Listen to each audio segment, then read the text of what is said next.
President Biden announces that it's time to blame the unvaccinated and mandate them into compliance. China says no to pressure on climate change, and the Taliban are rebuked by the EU for being insufficiently inclusive. My name is Mallen Baker. This is the Mallen Baker Show. President Biden signalled that he's moving on the offensive yesterday with a full-on attack against the 80 million Americans who remain unvaccinated. He encouraged the vaccinated majority to blame that group directly for the current wave of infections from the Delta variant, and he shifted policy from advocacy to mandates, aiming to require all employers with more than 100 staff to push the vaccination mandate to their employees. First, for blame. He said this: "Many of us are frustrated with the nearly 80 million Americans who are still not vaccinated, even though the vaccine is safe, effective and free." He went on to repeat several times that the current problems were caused by the unvaccinated. But some of the messages seemed confused and contradictory. For instance, he introduced the measure to force businesses to mandate their employees to get the vaccine or else to get regular tests. And he said, quote, "We are going to protect the vaccinated workers from the unvaccinated workers." But at the same time, he had also eulogised about how wonderfully protected vaccinated people are. I want to emphasise that the vaccines provide very strong protection from severe illness from COVID-19. I know there's a lot of confusion and misinformation, but the world's leading scientists confirm that if you are fully vaccinated, your risk of severe illness from COVID-19 is very low. So that being the case, you don't need a workplace mandate to protect the vaccinated from the unvaccinated, surely. So what's it really for? Well, protecting the unvaccinated from themselves, presumably. Is that something best done with mandates or with persuasion?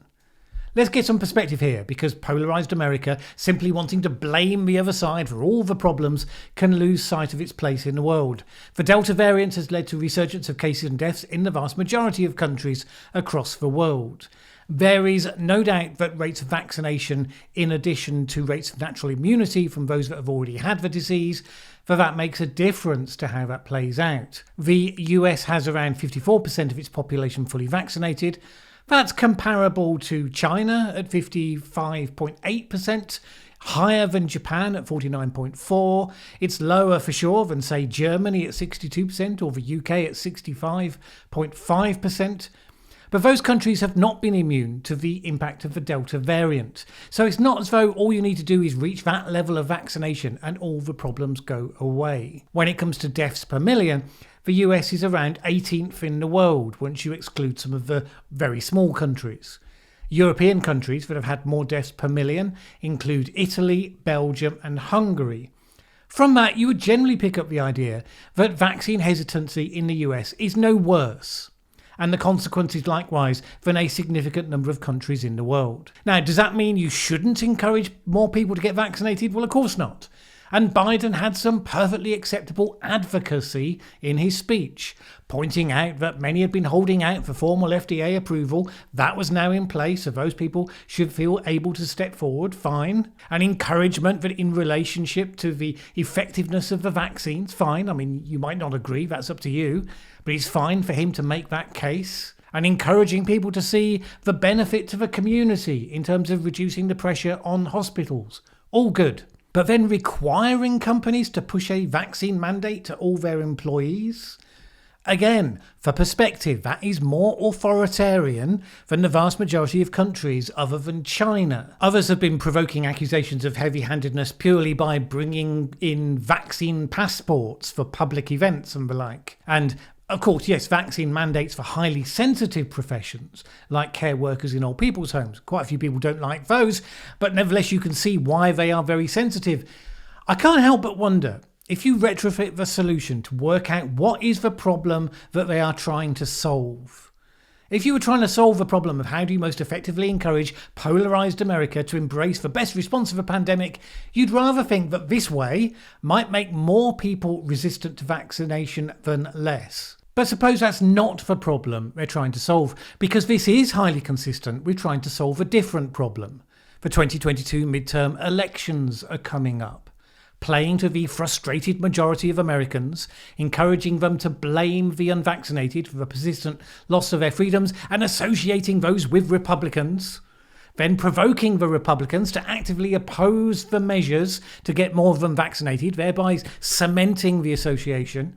That seems like a strategy aimed at solving an electoral problem, not a public health problem. And without saying so, Biden did associate the unvaccinated that are trying his patience with the other side. He said this: "We have the tools to combat COVID-19, and a distinct minority of Americans, supported by a distinct minority of elected officials, are keeping us from turning the corner." And that's deliberate and it's clever.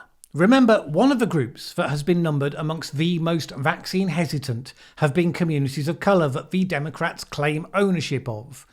But did he put them in amongst the blameworthy unvaccinated? Ooh, no. He said this: "Communities of colour are disproportionately impacted by this virus, and as we continue to battle COVID-19, we will ensure that equity continues to be at the centre of our response. We'll ensure that everyone is reached." So quite explicitly pinning the blame on the unworthy unvaccinated, those associated with those Republican elected state officials. Do I hear the words Ron DeSantis in the background? But a free pass of a black community currently running at around 42% vaccination rates compared to over 50% for whites. Asians, meanwhile, are leading the vaccination charge in the US. So that's not bad people trying our patience. Those are people who need to be reached with more equity. And there's no doubt that Republicans have immediately played their part, if that was the intent. Various state administrations moving to sue the federal government for unconstitutional overreach. Various right-identified companies declaring that they won't comply with the order. Biden's popularity has taken a dive in the last 2 months for two reasons. One, because of the bungled retreat from Afghanistan, that is what it is. And two, because of the backwards progress and confused messaging on the COVID pandemic. This represents a rational, although arguably cynical, attempt to address the latter by proactively pinning the blame for it on the other side. And you know, it's a genuine dilemma for Republicans because they probably should push back against constitutional overreach. But they have an interest in not allowing themselves to be pinned with the blame that Biden is attempting to pin on them. Either this is a monumentally stupid action by the administration that genuinely wants to reduce deaths, but is taking the most counterproductive route, or it is a deeply cynical political move. Whether that works or whether it backfires is all to come. He must be hoping that it does better than America's current attempts to pressure China into concessions on climate change. We'll come to that and some of the rest of the week's news in just a moment. But first, there's every indication that the single thing that's going to shape the immediate future of our world is indeed the battle for dominance between America and China. Some decades ago, we fought another Cold War between the West and the Soviet Union. That was focused on who would be superior in the ability and readiness to deploy nuclear weapons. This one with China is about which will be fastest to achieve superiority in artificial intelligence. Even in a benign, united world, the deployment of AI would change things massively in ways that you're probably not aware of. But we're not in that benign world, and the dangers are multiplied, and the interest we have in being informed on what's going on, that goes up massively.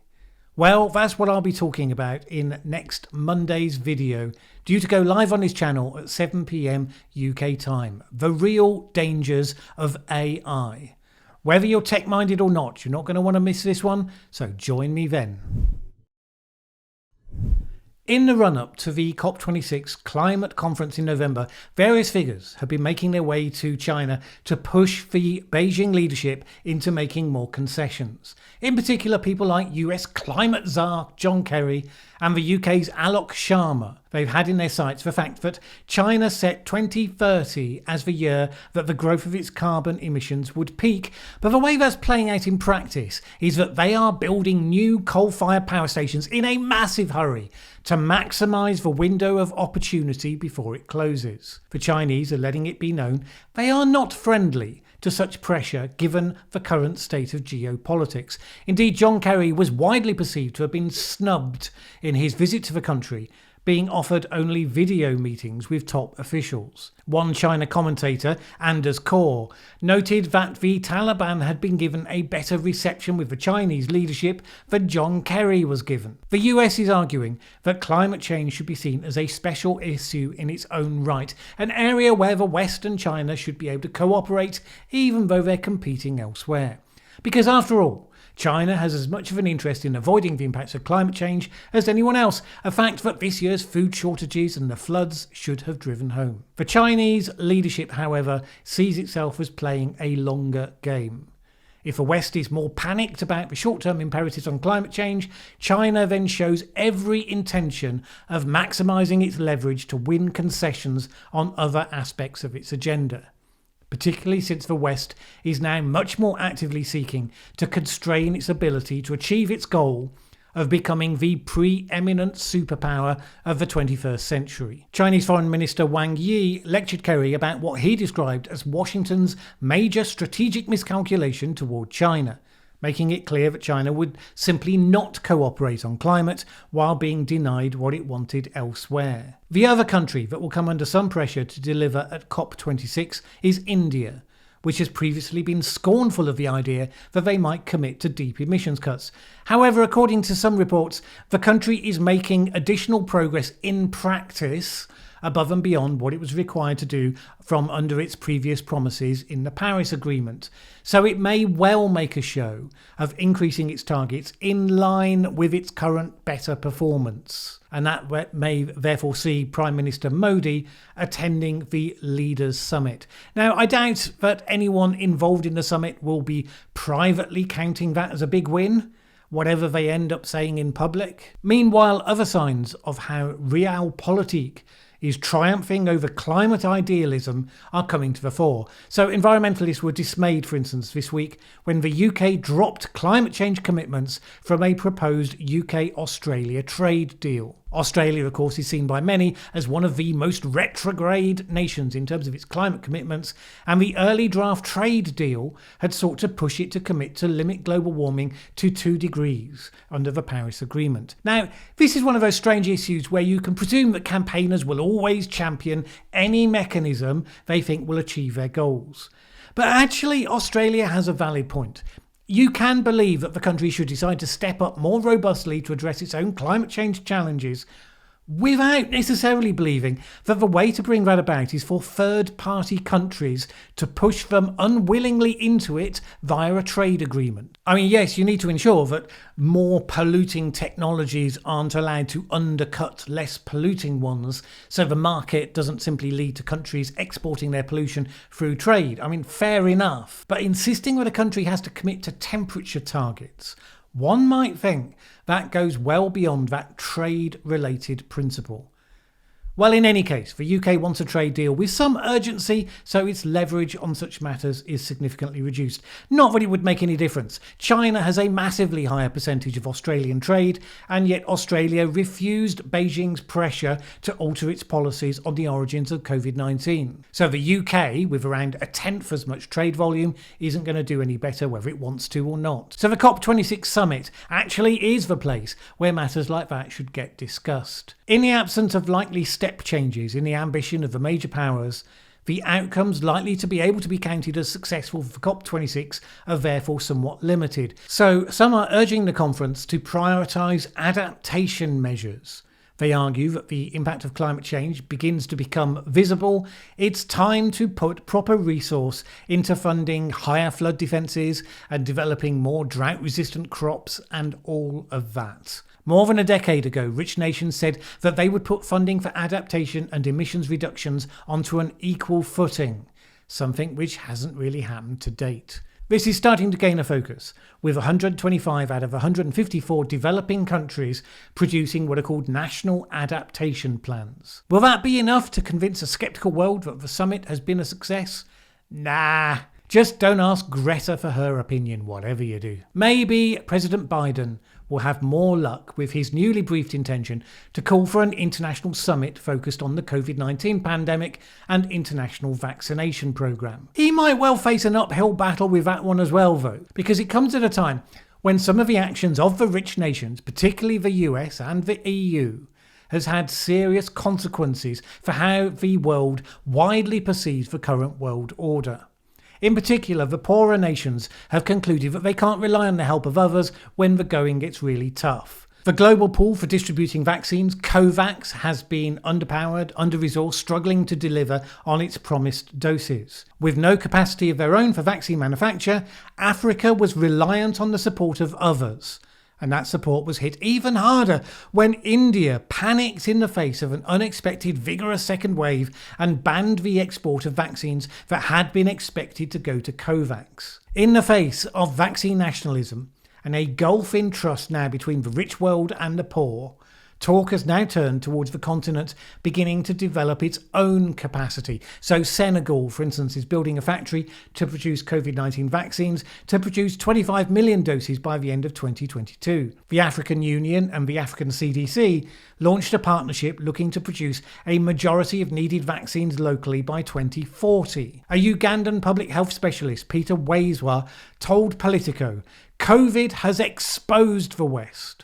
With countries hoarding vaccines, refusing to recognise Indian-manufactured versions of the kind most available to developing countries, he said this is not the kind of West we've been taught to believe, that they're democratic, they're equitable. The result is that many countries are now not much interested in the reforms being suggested for the WHO in the aftermath of various failures to get vaccines distributed worldwide, because it's been observed that it doesn't matter what agreements are in place. If a big power decides to keep vaccines for itself, nothing stops it from doing so. Indeed, an arrangement that saw Johnson & Johnson working with the South African producer Aspen on vaccines that would be finished in South Africa was revealed to be intended to deliver 10 million doses to Europe, which created enough criticism to shame the EU into cancelling the arrangement. Well, the EU had been hoping that it would similarly be able to shame the Taliban into behaving well. The early evidence doesn't seem hopeful. We'll come to that in just a moment, along with the final thought for the week. But first, John Entine is the Executive Director of the Genetic Literacy Project. He's an award-winning journalist and a trenchant critic of campaigners over-claiming on issues and fighting against everything from genetically modified crops to pesticides and much more besides. To some of those die-hard campaigners, he is a hugely controversial figure, but you read his articles, you find sharp critiques supported by evidence and research. I had a great discussion with John where we covered a lot of the themes that I touch upon often on this channel and a lot more besides. That interview will be going live on Wednesday next week at 7 p.m. UK time. Join me for that. The Taliban announced its new government this week, and it seems it infuriated the EU, amongst others, for not being sufficiently inclusive and representative. Upon initial analysis of the names announced, it does not look like the inclusive and representative formation in terms of the rich ethnic and religious diversity of Afghanistan we hoped to see, and that the Taliban were promising over the past weeks. One point that most outraged commentators was that the list was all male, presumably because they were holding out hope that the group that used to terrorise women, deny them freedoms, deny them education, somehow we thought those people were going to go woke, have a female prime minister and start listing their preferred pronouns or something. And we hoped that because it might make us feel less bad for pulling out and abandoning a country to their rule, I'm guessing.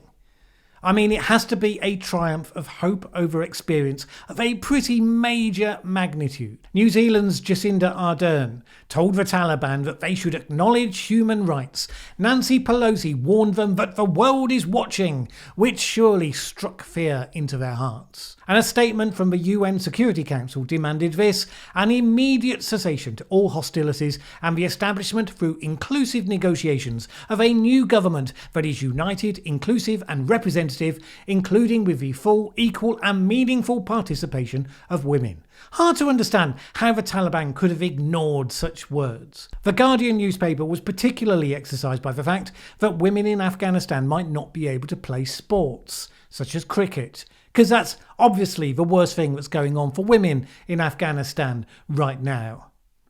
However, having been relatively liberated over the last 2 decades, not all citizens are ready simply to retreat into acquiescence. There have been several protests in Kabul, including marches of women which were dispersed by Taliban fighters firing into the air, which at least is preferable to the alternative.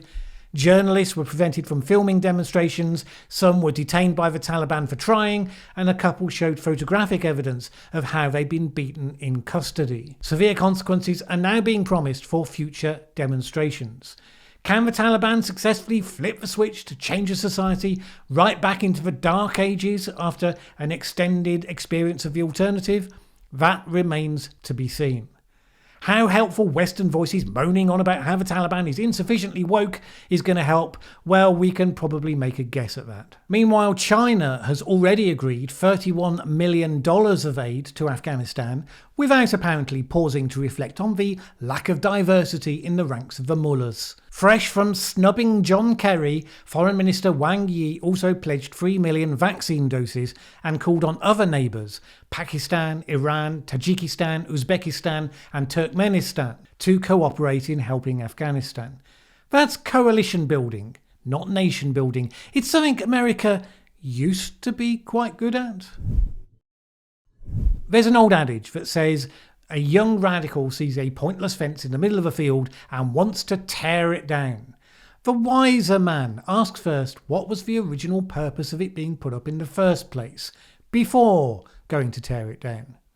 Sometimes the answer is just bizarre, and the puzzle is genuinely why nobody tore it down many years ago. So, for instance, Matthew Paris wrote about how when the current Queen ascended to the throne, her husband, Prince Philip, was puzzled to note that an unopened bottle of whiskey was placed by the Queen's bed every night and then removed unopened the next morning. He inquired as to why, and it turned out that Queen Victoria had once had a cold. The royal physician recommended a tot of whiskey before bed, and the palace staff were ordered to make it happen, and nobody ever changed the order. So it just carried on.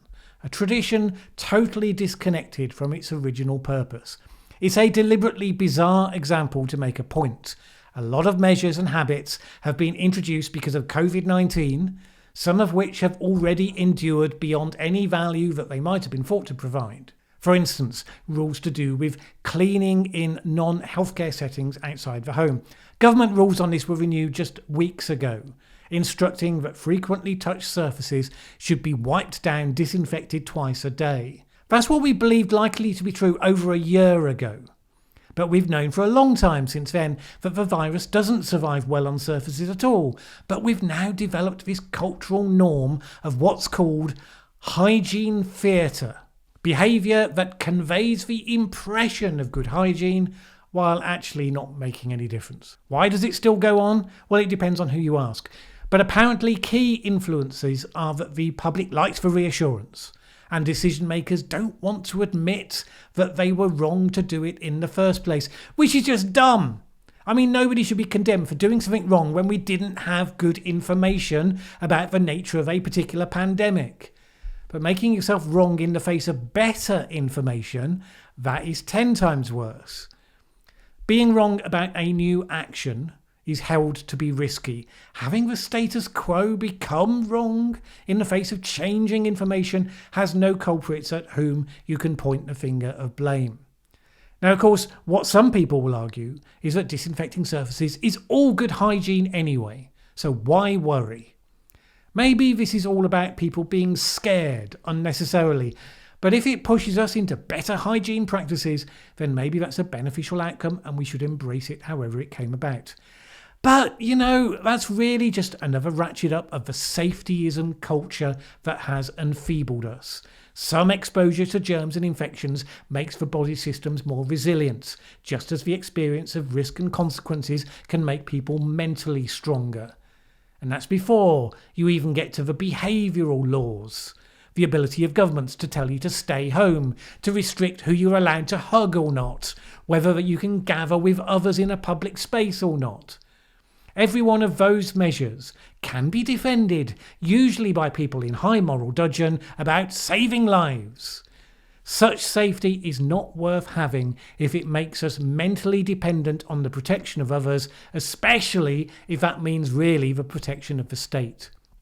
Teaching and training people to be strong and self-reliant within a common sense framework of responsibility is still the best favour you can do them. The trouble is the ratchet goes up by default. You actually have to purposefully push back for things that others can label as callous and uncaring in order to restore any kind of balance.